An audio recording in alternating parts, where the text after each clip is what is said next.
IVM. This episode contains detailed descriptions of child endangerment, abuse, kidnapping, and murder. The material contained in this episode may be harmful or traumatizing to some audiences. Please consider this a trigger warning. This podcast is not meant for children. Listener discretion is advised. Have you ever wondered why women don't do more crime? Well, we're here to tell you. There's misconduct all the time. Women are thieves and murderers. That's gross misconduct. Con artists, money launderers. Criminal misconduct. Financial fraud that's hard to track. Take some planning, but still misconduct. Even breaching a contract. Well, that's more civil though. It's misconduct. Misconduct. We tell you all about women that suck. Things that make you say, what the? It's misconduct. Hello, and welcome to Misconduct. We are a podcast on which we talk about Indian criminal women for the most part. My name is Ragavi. And I am Nisha. And today we are talking about three women, Renuka Shinde, her sister Seema Gavit, and her mother Anjanabai Gavit. Now, between the years 1990 and 1996, these three women kidnapped about 45 children and used them to commit robberies across the state of Pune, Nashik, and Kolhapur, all in the Indian state of Maharashtra. After they used these children for their crimes, they killed them in cold blood. In November 1996, the three women were arrested by the police for allegedly kidnapping a child. In 2001, they were convicted for the kidnapping of 13 children and the murder of 5. They were sentenced to spend their lives in prison. Their victims were aged between 9 months and 9 years old. In 2006, the Supreme Court of India upheld their death penalty. Such was the nature of the crime, the targeting of innocent children, that they were not given any mercy. And in 2014, the President of India rejected their mercy petition. The thing about this episode is we have no jokes. We have no quips, nothing witty to say, nothing to say that could take away from the horror of what happened to these poor children. Yeah, and more importantly, we wanted to use this episode to highlight that this is an issue that has plagued not just India, but every country on this planet. In India today, 174 children go missing every single day. Yeah. About 50% of them are never found. The International Center for Missing and Exploited Children states that an estimated 8 million children are reported missing each year around the world. And with this in mind, we have a guest joining us on this episode, Puja Marwaha, who is the CEO of Child Rights and You, an Indian non-profit organization that's aimed at securing a better life for children, especially those from underprivileged communities across the country. So Puja will take some time to talk to us about, missing children in India, statistics, what one can do if we suspect a child has been kidnapped or abducted. Yeah, we figured that, considering how bleak this episode is, you should have some kind of hope that, hey, someone is doing something about this. Also, that kind of information should come from someone who works with and for the betterment of children. That's right. Ragavi and I, we know how to neatly sum up information that we have read and then present that to you. But missing children as an issue deserves an expert's view and advice. That's right. And before we start, our usual disclaimers. This episode contains description of child endangerment and murder. The acts of these three women are despicable. And of course, they deserve to be shamed and punished to the full extent of the law. And we will not hold back in making that clear to all of you. There are also references to sexual assault in this episode. This podcast is not suitable for children. Listener discretion is advised. So before we talk about the women, let's talk about some basic statistics. According to the annual National Crime Record Bureau, that's the NCRB, Crime in India 2019 report, a total of 73,138 children were reported missing in 2019. The report also states that the number of missing children has increased by 8.9% in 2019. Also, through the pandemic and the lockdowns, we saw a significant increase in children being stolen or trafficked. It is highly likely that millions of missing children ended up in forced labor, slavery, and sex work. Of course, all of this against their will. You know what? I find it really odd that so many publications still use the phrase child sex workers because children can't consent to sex at all. Yeah. So to use the term sex worker, that doesn't make any sense. It indicates some degree of consent, which I don't Agency? is Yeah. accurate. Yeah, exactly. And I think it's a fundamental understanding that we've had for decades now, right? Children cannot consent to sex. So Yeah. I think it should be called child sexual assault and nothing else. To use the word, Yep. sex work when it comes to children is just very upsetting, in my opinion. Yeah, it is kind of jarring, actually. Yeah. So, according to the Delhi Commission for Protection of Child Rights, traffickers have been targeting poor families in states like Bihar and persuading family members to send their children on the pretext of giving employment. There is a small light at the end of this super depressing dark tunnel. Among all of the states in the country, the Delhi police appears to have taken this issue very seriously. Around mid-2020, to improve their missing child tracking record, Delhi police had prepared a blueprint for giving awards or promotions to policemen if they trace such children at an early stage. Right. So, according to the Delhi Commission for Protection of Child Rights, between July to September 2020, the commission issued notice to Delhi police in 850 cases to trace these children on top priority. Wow, okay. But it's really hard to do this. So, for example, in September 2020, about 328 children were reported missing and 376 children were recovered. And many of these cases were missing children from previous complaints, not just for September 2020. So basically, if the rate of children going missing is so high, unless we literally have an officer on roll for each missing child case, we are just not going to be able to track these kids down. Oh, of course not. Yeah, I agree. Also, the rate at which children go missing is just much, much higher amongst kids from underprivileged families.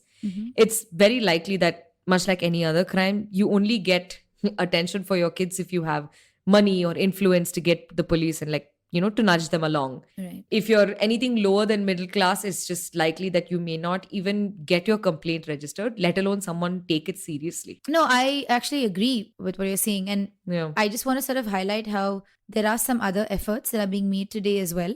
In India specifically, I mean. So in 2009, the Ministry of Women and Child, under the Integrated Child Protection Scheme, they recognized that we need to set up some sort of a portal or a network to trace missing children. And the National Informatics Center, which is the NIC, based on this and guidelines under the juvenile justice laws, they developed a portal that is called Track Child. And it provides facilities, to help especially the police map vulnerable locations that have a large number of children that have gone reported. So the authorities can sort of focus on these areas as much as possible. In fact, the numbers are so high that digitizing these records is really the only way you can probably solve a lot of these cases, In 2013 as well, the Supreme Court also issued certain standard operating procedures to follow for missing children. A bunch of organizations picked this up, including the Ministry of Women and Child Development. They have a child protection services, that's set up specifically for this. And of course, we have the Juvenile Justice Care and Protection of Children Act of 2015. This specifically provides for the institutional and non-institutional care of children that are in need. And this very often includes missing children, especially those who cannot be connected back to their families. So I would like to recognize that our government is doing something about this, but I guess the volume of the cases, like you said, unless they have literally an officer per child, it's going to be really, really difficult. Yeah, I mean, it's fantastic that, there is so much work being done, but this is still a very prevalent problem. And it's so easy because children are impressionable and vulnerable and, it's so they become like this targeted group for people who want to take advantage of them. So we want you to remember how vulnerable these children are when we get into this episode and as we talk about these women. In fact, I think this is a good point to just take a quick break, get some tea or hot chocolate. If you have a pet, just hug them. If you don't have a pet, find a cute video on YouTube and look at it. Because when we come back from the break, we will be talking about these three women and their terrible, terrible crimes.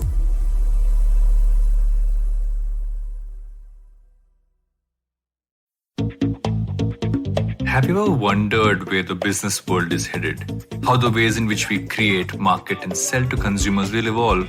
Or if we'll ever go back to wearing pants while working? For answers to all of this and more, tune into Advertising is Dead with me, Varun Dugirala. Every Tuesday, as I talk to entrepreneurs, leaders, and change makers from across business, media, marketing, and beyond. You can catch all episodes of Advertising is Dead on the IBM Podcast website, app, or wherever you get your podcasts from.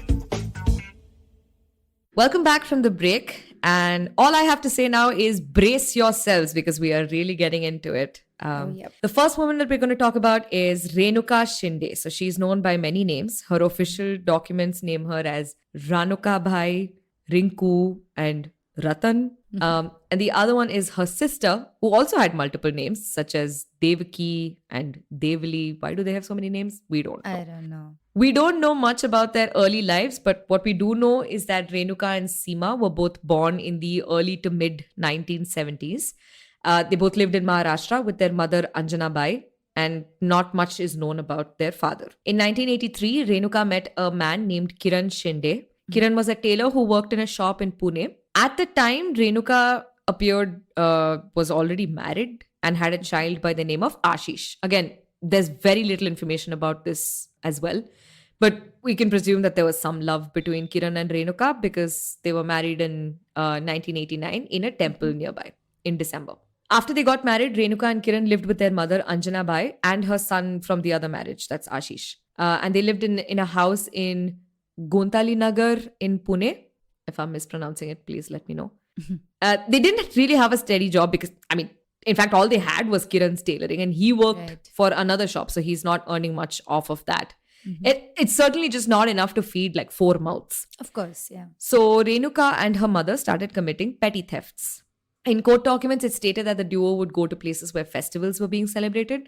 And if you live in India, that's basically the entire year, barring those few months during monsoon. But even that time, there is just some Amavase with some large gathering that they could just go and, hit up. So they use these gatherings to snatch gold chains from unsuspecting attendees and sell them off for money. Great. Already a fine sketch of character. Yep. So in 1990, something weird happened though. And it changed how they approached their robberies. So Renuka was at a temple in Pune and she was basically caught stealing jewelry off of a woman.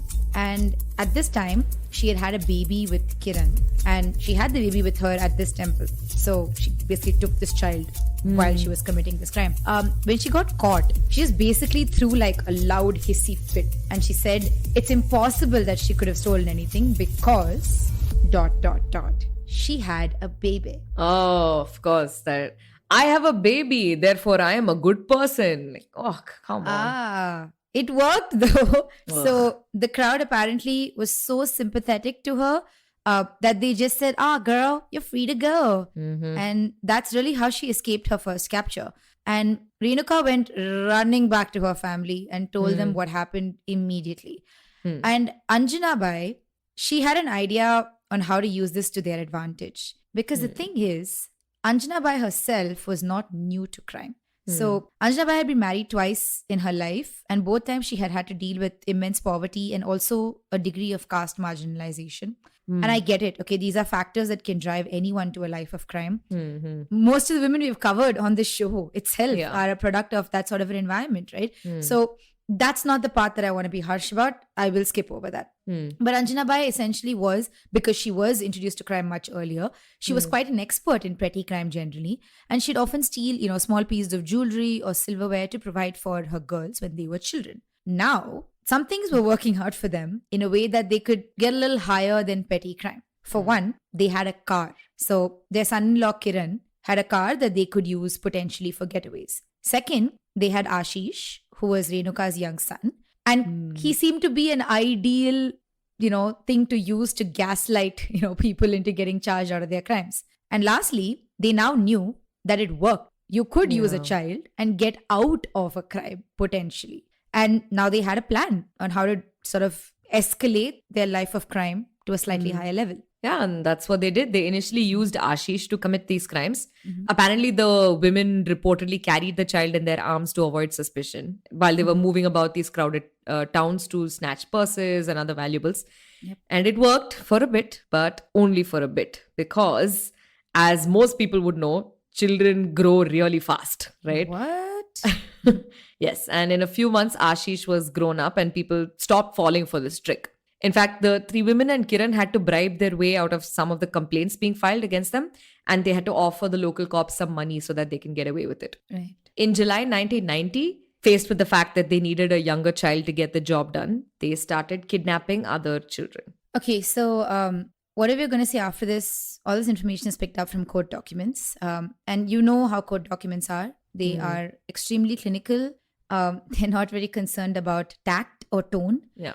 Some of the information that we're going to say moving forward now can be very upsetting to you. Please consider this as a trigger warning. Yes. And if you are already triggered so far by this episode, we strongly urge you not to continue. Yep. Because it just gets so much worse. You can just skip to the end when we're talking to Puja. So Fair. So in July 1990, the group kidnapped one child named Santosh, who was about 1 year old. They used him as a distraction a few times for their robberies. At one point, when Seema tried to snatch a purse in a crowd, Anjanabai noticed that someone was watching her. So to distract them, Anjanabai took Santosh and flung him onto the road. This gave Santosh a head injury, and the child, crying and bleeding, temporarily distracted the crowd enough for Seema to flee in that moment. Anjanabai then picked up Santosh and took the crying child with her. On the way, to make the child stop crying, she hit the child's head against an electric pole, and the child died immediately. She disposed his body in an abandoned ground with old auto rickshaws in Kolhapur. In 1991, they kidnapped a child named Naresh. He was 9 months old. Now, thankfully, this child was found and returned to his parents, but only because instead of killing the child, they left him at a temple near Nashik and was found by some good Samaritans. God, that's really lucky. Yeah, this would just be kidnapping, not murder.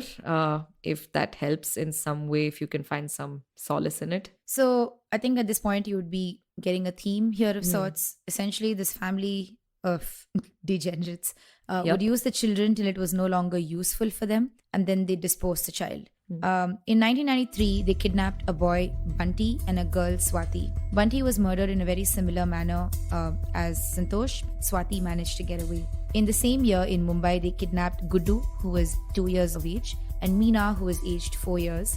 Neither child survived. In 1994, they kidnapped 2-year-old Anjali from Nashik. She too was killed, and her body was disposed in a very similar way to Santosh. In 1995, they kidnapped 2-year-old Swapnil and killed him less than 2 weeks later and disposed his body in a cart. Same year, almost 2-year-old Shraddha was kidnapped and killed. Gauri from Nashik, aged 1 year, was also killed and her body disposed in a toilet in a cinema hall. Also in 1996, Pankaj, a 1-year-old child, was kidnapped and later killed. His body left in a gunny bag in Pune. Also in 1996, Kranti was kidnapped and killed, her body eventually found in a sugarcane field. One thing that was common among the kidnappings and the killings was that these children were not from well-to-do families. In fact, it was likely that if their families complained at all, it would have not been taken seriously in any which way. And the ones that we've listed here right now, that's just the stuff that's available in the public domain right now from the case files we've seen. Amongst this, they could only be convicted for a fraction of the killings. Kiran Shinde, by the way, who is, Renuka's husband, he was an accomplice to all of this. While he wasn't actually committing the crime of kidnapping, robbery, and murder himself, he was definitely reveling in the spoils of these crimes. And he was there as these children were getting abused and killed, and he did not put a stop to it. Well, we don't really have much to say here or add here, but I think we all deserve a small break. When we come back, well, we talk about the investigation, we talk about what happened to them.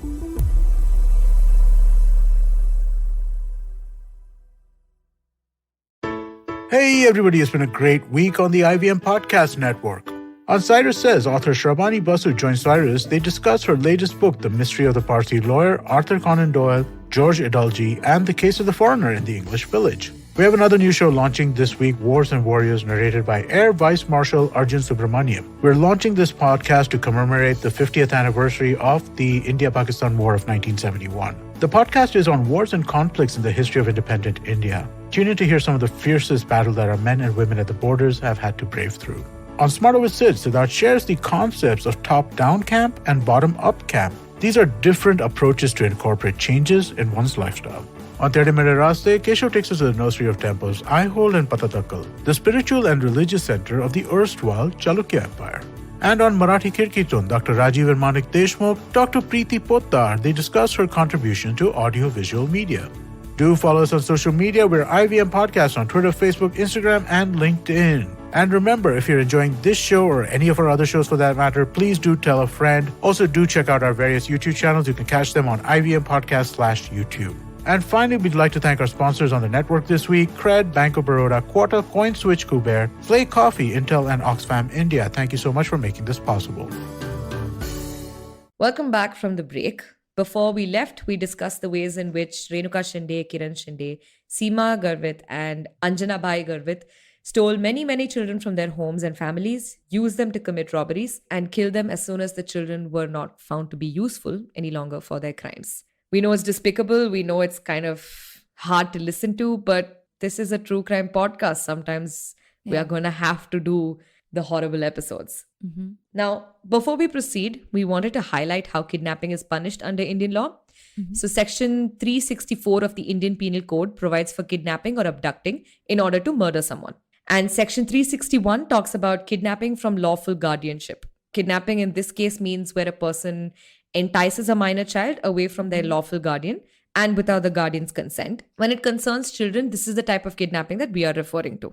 Now, if the intent of kidnapping is to eventually murder the person, Section 364 steps in. Right. So the thing with generally kidnapping and confining a child is the punishment will likely be about 7 years at best. But to kidnap with intent to murder, the punishment is imprisonment for life. And of course, actual murder, we know this, that's imprisonment for life or in some cases punishable with death. Now, what the women did in 1996 was phenomenally stupid. By this point, the cities of Pune, Nashik, and Kolhapur were living in fear. People knew children were getting kidnapped, but they didn't know why and how. And parents were, scared about sending their children out at all. So the 4 criminals, they were finding it really hard to find children to kidnap, which is when Anjanabai mentioned that her husband had remarried. The husband of Anjanabai was actually Seema's father. Remember the girl Kranti that Ragavi had mentioned before the break? She was the one who was kidnapped and murdered, and her body was eventually found in a sugarcane field. So Kranti was the older daughter of Anjanabai's husband and his second wife. And the couple filed a complaint with the police immediately upon her disappearance. That's right. So the investigating officer here was Inspector Mandaleshwar Madhav Rao Kale. He was assigned the case in 1996 as soon as the couple complained. So his objective was to investigate Kranti's disappearance in October 96. But little did he know, this would really unravel into a series of kidnappings and murders, the kind he had never seen in 36 years of his professional life. So at first the 4 murderers, they went underground when they heard of the investigation, but eventually they also ran out of money, which is when they decided to kidnap the same couple's younger daughter. Anyway, word reached Inspector Kale and he acted immediately. In fact, by this point, his investigation had already pointed fingers at these 4 people and the evidence was slowly adding up as well. In December 1996, the group was arrested and a case was built. So first off, it was much easier to prove Kranti's kidnapping and murder due to the motives in question. So Kranti's father is Mohit Gavit. Now, Mohit Gavit was Anjanabai's ex-husband. He had left Anjanabai because of her petty thieving and pickpocketing ways. Right. With this in mind, it's kind of easier to prove that along with the kidnapping attempt on Mohit's second daughter, that there was an intention to attack Mohit's family specifically. Right. So the police then sent a team to Anjanabai's home, and in their house in Nashik, a ton of evidence was uncovered. Specifically, there were discarded clothing of children, and photos with other children in their family pictures. The public prosecutor in this case said that it is estimated that the kidnappings might have been more than 40 in number, but we have no evidence to back that claim. He also added that based on the evidence that they had, the women could have let go of most of these children after kidnapping them instead of killing them. Oh God. The women were finally charged with 6 counts of murder, those of 3 boys and 3 girls. The children for whom charges were filed, their postmortem reports indicated injuries from being thrown downstairs, hit repeatedly, or drowned. They were also charged with 13 kidnappings. The evidence was just all there. All they needed now was a confession, and that was really hard to get. So it appears that Anjanabai had instructed the 3 others to keep their mouths shut, and she also kept quiet the whole time. Inspector Kale is quoted as saying, Anjanabai would just sit there and look. Never once did that woman crack. But clearly, the other 3 were not as strong. Seema cracked first and so did Renuka eventually. But it was Kiran Shinde who signed a deal with the prosecutors, handing over all kinds of information in exchange for liberty. Kiran provided extensive details on their crimes, the children kidnapped, and how many were murdered and how it happened. This worked for the prosecution. They needed the inside details, which they got from Kiran. And in exchange, they offered his freedom. You know what? I will never understand how this works in murder cases because Kiran was right there. He had the car, he was around, he was with these children when they were being abused. I'm sure he was around when they were being killed and disposed. He likely assisted with the disposal, he was there for the whole damn ride. So it's particularly jarring that they could just say, you can go free for this. So I'm really not able to comprehend that aspect of it at all. And I think we were saying when you were discussing this episode, you were saying, what if one of the others caved instead? Exactly. Do they also get to go free? Like, even after... I'm sure that Kiran must have provided some significant information that he became an approver.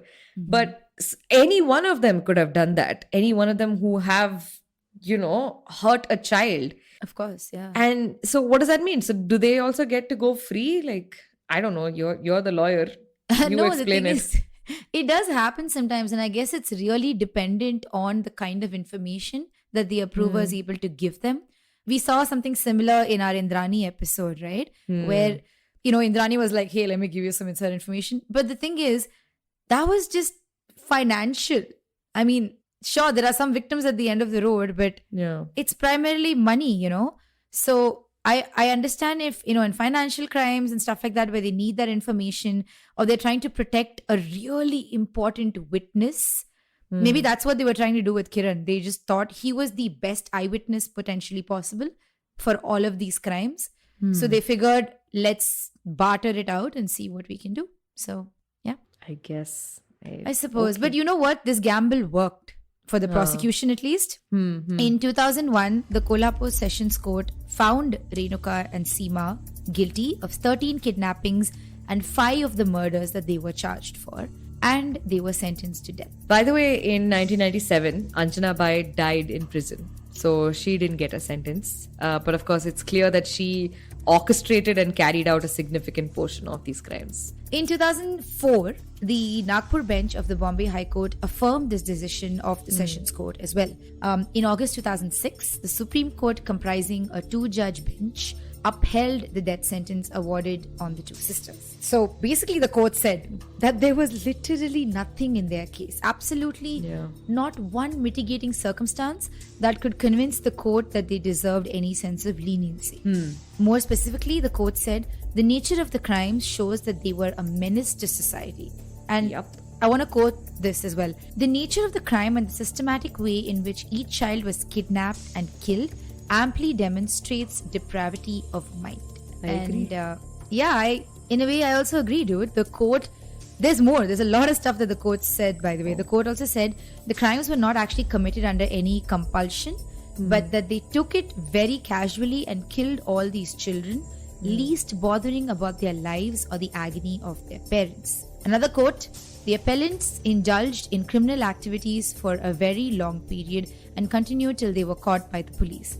They very cleverly executed plans of kidnapping the children, and the moment they were no longer useful, killed them and threw the dead body at some deserted place. These are literal quotes that I'm picking out of the judgment. I'm not even kidding. All in all, the court judged that it was a rarest of rare case and added this. We do not think that the appellants are likely to reform, and they will remain a menace to society. The inhabitants of the locality in which the two were living were so horrified that they could not send their children to school for the fear that they would be kidnapped or killed. Whew. Wow. The court really did not hold back on this. They did not. And you know what? There was nobody in the media, saying this was a bad decision. Nobody said that. In fact, the bigger thing on everybody's mind was what we discussed earlier. Why was the son-in-law Kiran not punished at all? He turned approver, sure, but Yeah. How does it get you out of being an accomplice to the murder of actual children? I swear, I feel like you should at least have life imprisonment, right? At the least, yeah. At the That's what- least. But what do I know? I'm not a judge. Yeah, well. So, where are they now? Renuka and Seema are both in their 40s and languishing away in prison. Anjanabai, their mother, died in prison in 1997, which is why Supreme Court had nothing to say about her appeal specifically, because, well, she's dead. Right. Even in prison, by the way, Renuka and Seema were extremely rebellious and stupid. They would get into fights in jail, and at one point in late 2000s, they were separated and sent to different jail compounds entirely. The wardens thought it was best to just cut off access to each other. What? So they just started a gang in prison and they were told to cut it out? Yes, exactly. Wow, that's really smart. Okay. So, Renuka also made a lot of noise about this and she demanded over and over again that, they should be reunited. In fact, she got so feisty that she was denied access to her own children who were in a juvenile home in Kolhapur at this time. The sisters were reunited eventually in Nagpur jail after they exhibited some good behavior. Man, I almost forgot about Renuka's own children. Yeah. That's those poor children. It's the thing about, death penalties in particular.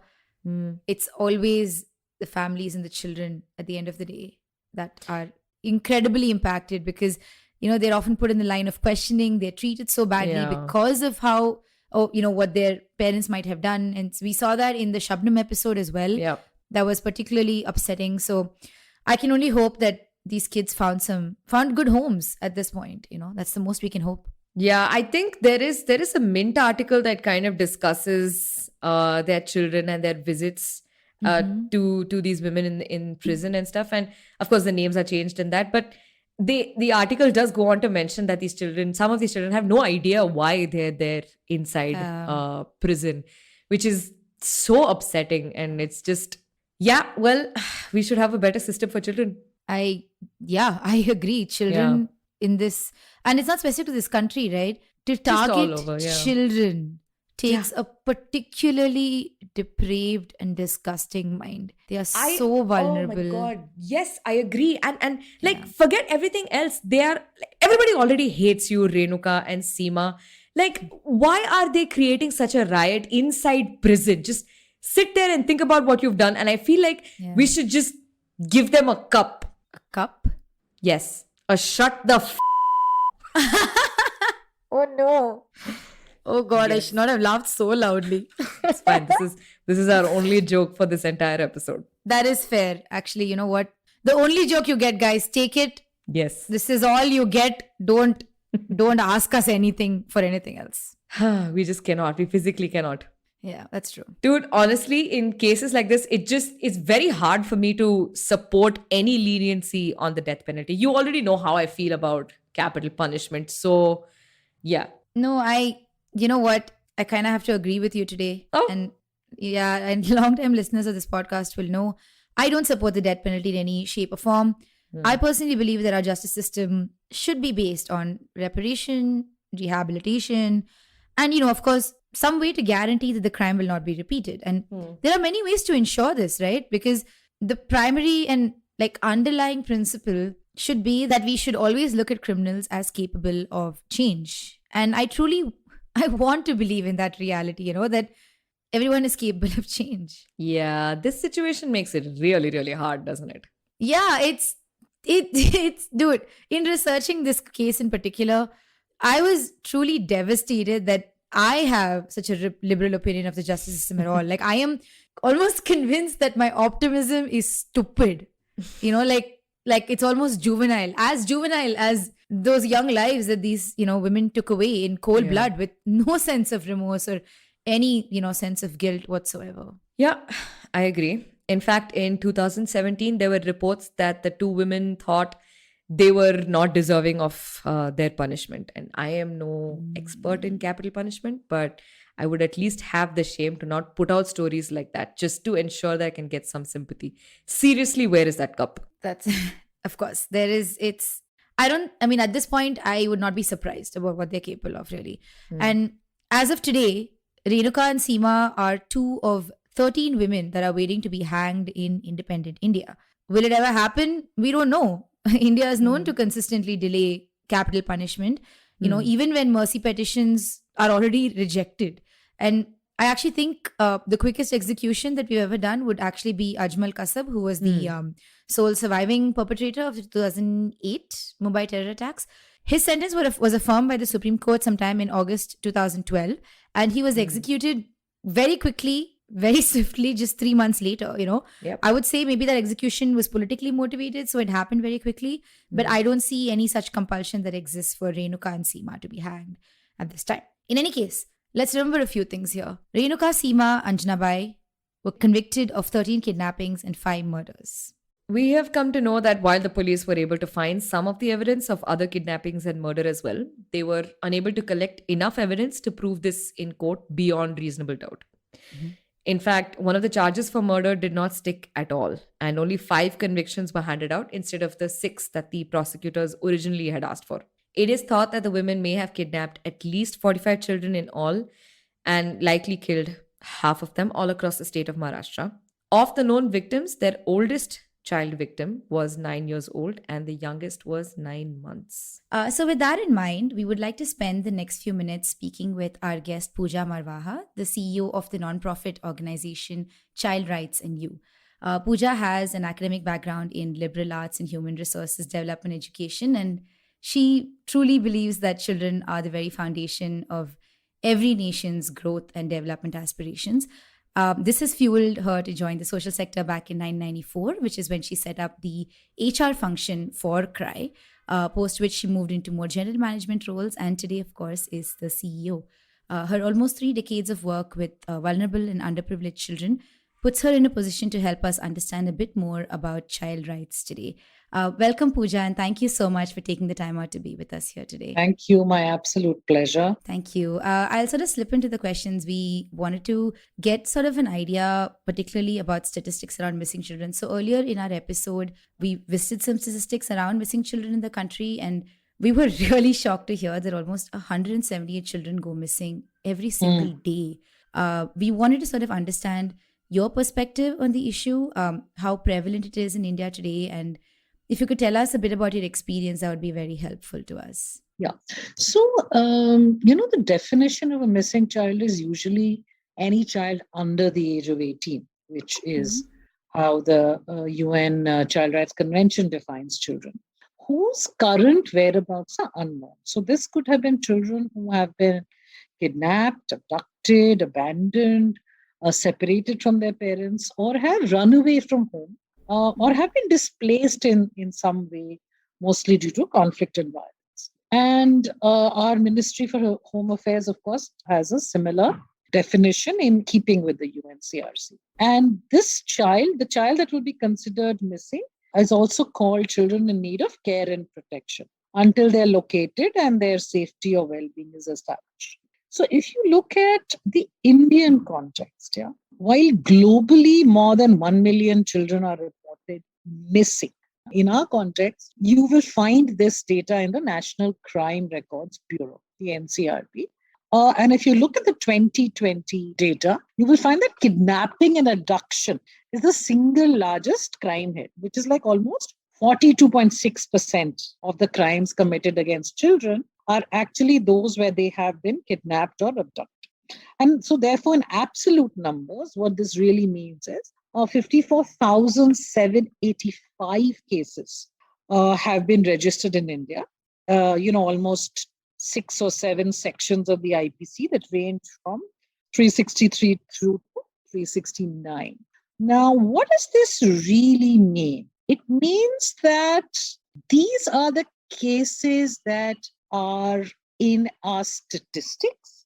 Some of our work and our studies, when we've tried to shadow statistics of first information reports filed vis-a-vis, for example, daily diary entries in police stations across the country, there is even a further gap in those numbers. So when I say that we have 54,785 cases, it's likely to be a little more than that. So the top 5 Indian states that report maximum cases are Maharashtra, West Bengal, Madhya Pradesh, Uttar Pradesh, and Odisha. So while Maharashtra has reported almost 7,392 cases of child kidnapping, West Bengal and Madhya Pradesh follow very closely. I mean, they have about 7,000, 79, 58, that sort of thing. Uttar Pradesh is reporting slightly lesser numbers, but Uttar Pradesh is also known for not registering crimes as assiduously as Maharashtra, for example. And if you do a state-wise analysis of all crime heads, that shows that Madhya Pradesh tops that list with 13.2%. So while, like I said, per se, child kidnapping and abduction are in all these states, Madhya Pradesh tops the list of all crimes against children, while Uttar Pradesh follows with about 11.8%. Maharashtra is similar, 11.1%. West Bengal is about 7.9 to 8%, and Bihar is 5%. So totally, basically, what I'm saying is that these 5 states account for nearly half of the total crimes against children reported in 2020. I'm talking just, as I said, the Crime Bureau statistics. So we did a recent analysis called COVID and Missing Childhoods because we wanted to get a sense of, what was happening in 2020, 21. And we looked at data for 5 states between January to July 20.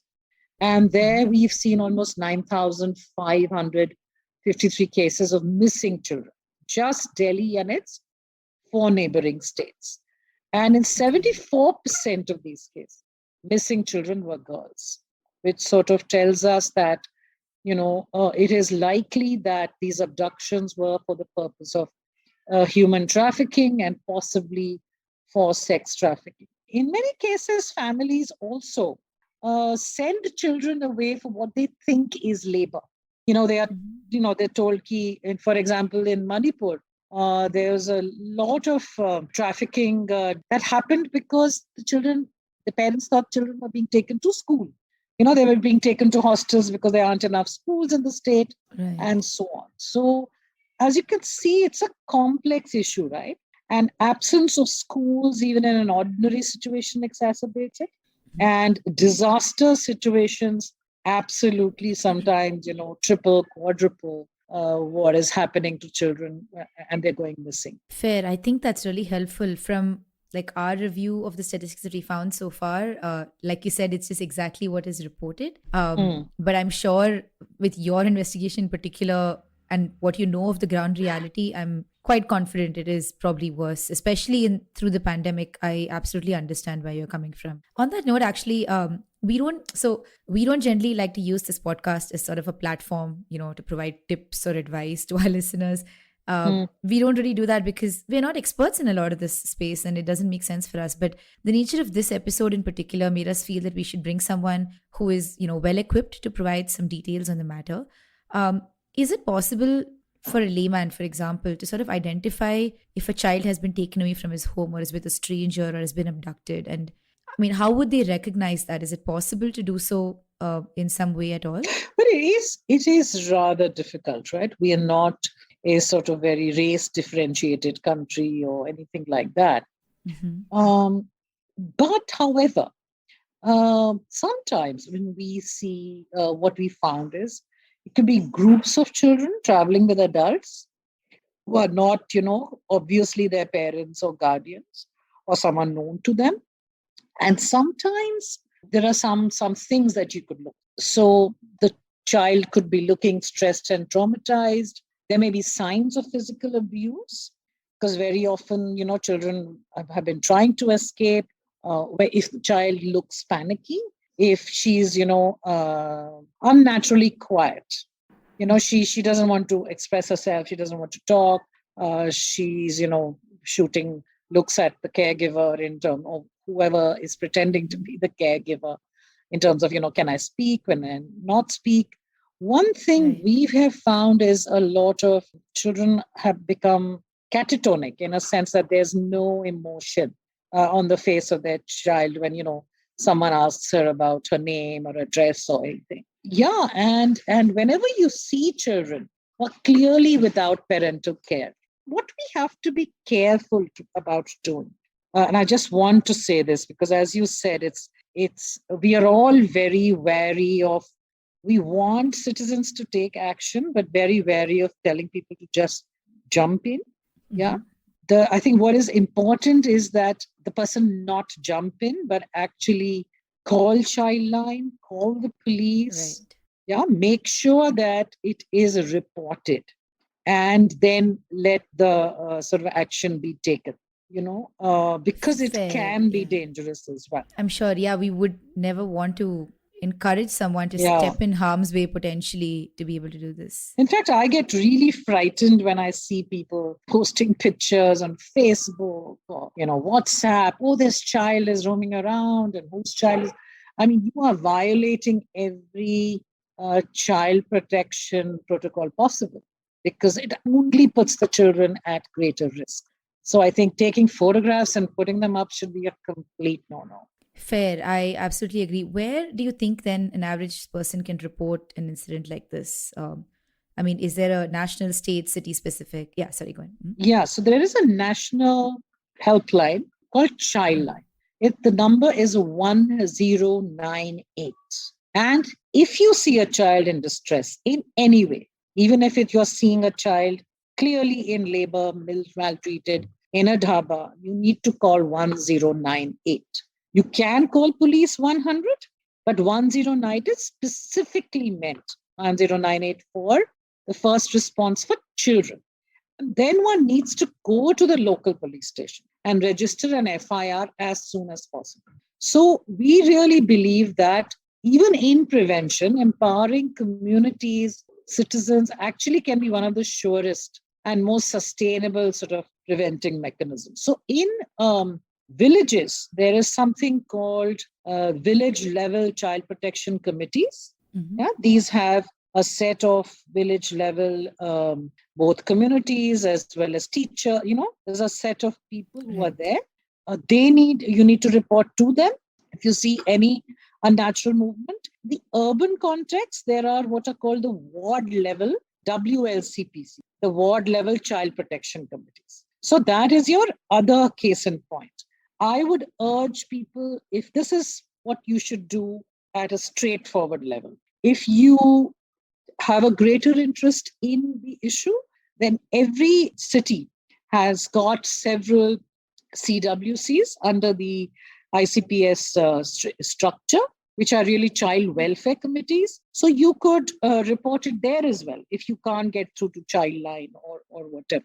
So really what I'm saying is there is a system between the police and specifically focused on children, and that system needs to be alerted to get into action. That's great. I was just wondering, I mean, in general, organizations like Cry or any others that you might know, if anybody is looking to donate or volunteer their time, would you recommend anything that citizens can look out for? No, absolutely. You could volunteer at Cry. You could volunteer at Childline. We can sort of send you a list of organizations in different cities that actually focus on different stages Sure. of working with children. So, for example, Angan Trust would work with counseling. Yeah. So, Prayas in Bombay works a lot with children in rescue. Would again want volunteers, but those volunteers, for example, should be willing to go into the sex districts where they work. So there are different forms of volunteering that are possible. Obviously, things like Cry, where a lot of it could be online, etc., is also useful for people. But Childline, Cry, I would say just go and do it. There is the International Justice Mission, a little Mhm. quiet, but yeah, that's another one. There is in Goa, there's an excellent organization called ARZ. In Delhi, there is an organization called Protsahan. Yeah, all of these are welcome. Volunteers are interested in this issue. That's helpful. Actually, if you have a definitive list, I'm very, very happy to include this in our blog. I think Sure, this is sure, something sure. Very our happy to listeners should send it know. to you. And yeah, definitely. Thank you so much. That's actually all we had for you, Pooja. This really is something that we wanted our listeners to know. Thank you so much for your time and, of course, your your experience in the area is what's giving us this valuable information. And of course, all your efforts working with and helping vulnerable children across the country. Just in the research that I've done for this episode and in talking to you, this has been particularly heavy and upsetting for all of us just to know as facts. Yeah. So to get any help at all is actually really appreciated. Yeah, because one thing I'd like to say one thing, which is that what we really need to understand is that when you are trafficking children, they're not going into harmless work. I think the need to spread the word that children are being sent to sex trade, they are being sent to child pornography, child marriage, organ trade, drug peddling, slavery, begging, illegal trade. This is the third form of the largest transnational illegal trade is children. They're being sent for, they could be sent to pedophilic nets or camel jockeying, and a lot of the children there are from India. The growth in child pornography has been huge. So I think, raising awareness that, when you see a child, they're not going to go and, don't build this idyllic image that someone's going to employ them and, they're going to be looked after. They're not. Yeah, they're most probably going to go into something really heinous. Fair. I think that really is the worst thing you could potentially do, I feel, to steal a child's childhood. Yeah, absolutely. I think it's very odd because we've only understood the concept of a childhood more recently. Child labor laws are very new in the grand scheme of how long civilization has existed. Yeah. So it's been standard to steal childhoods until more recently, even in the last 100 years. So, and the problem is that, our social attitudes needs changing. They need us to start believing that it is a criminal act to steal that childhood and steal the child away from her school and where she should be developing and learning, and not keep excusing it to, oh, we are such a poor country. What would these poor children do? Their families need the income. I'm sorry. If their families need the income, the family needs to get the income as an adult duty bearer, right? Why is your child the instrument for addressing poverty, right? So we need system strengthening. We need police. We need everybody to believe, like I said, that this is a crime. Yeah, it is a crime to traffic children or to send them to labor and work. And it's a very thin line. You may think you're sending them to learn some, karigari, but that is a fallacy. Most children actually are much clumsier. So they're not suited for delicate work. We recently working in Bihar. I mean, there are these closed down mica mines, and they are mining the mica illegally through rat hole mines, because and guess who fits into those rat hole mines? Children. Of course, right. I really feel like it's the awareness of the issue that really needs to be spread. So thank you so very much, really, for focusing on this. Of course, Puja. It just didn't seem right. It didn't seem right to not have some sort of information that we can give our listeners in particular. And thank you, of course, for joining us. We really appreciate you bringing your experience and your expertise to this. As of course, as upsetting as it is something everybody needs to know, and it's not really a truth that we can ignore. I agree. Thank you so much, though, for your time. Thank you. So yes, you guys have all the information that you need, and we'd like to thank you for joining us for this episode. It was a tough one for us, and I'm sure it'll be for you as well. But this is what crime is. It's not always jokes that we can really crack. Some of these things just deserve the weight that it's given to them. But we really hope that you learn something from this. And hopefully maybe we understand that it's not all jokes. Yeah. And I think sometimes it's important to discuss these things as well. Like, just so on one thing, of course, there is information being shared, which is something that we are happy to do, like put out that information out there so everyone knows the state of certain crimes and can probably hopefully try and do something about it. Also, we know that this is a heavy episode and there's a lot of things that we've spoken about which might be kind of triggering, kind of depressing for you. So reach out to us, tell us how, if you think we could have done this better, please tell us, because there will be other episodes like this, as Ragavi mentioned. And if we can be better, we would be very happy to do that. You can reach out to me on Instagram at just.nishful.thinking. And Ragavi? You can reach out to me on Instagram as well. My handle is at ragi.dose. You can find this in the description for our episode. You'll also find the sources for this episode available in the description. And our blog, actually. And I hope you do go through it. We have quite a bit of statistics around missing children and how prevalent the issue is. And maybe that's something you can educate yourselves on as well. And we will see you on the next episode of Misconduct. Thanks, guys. See you.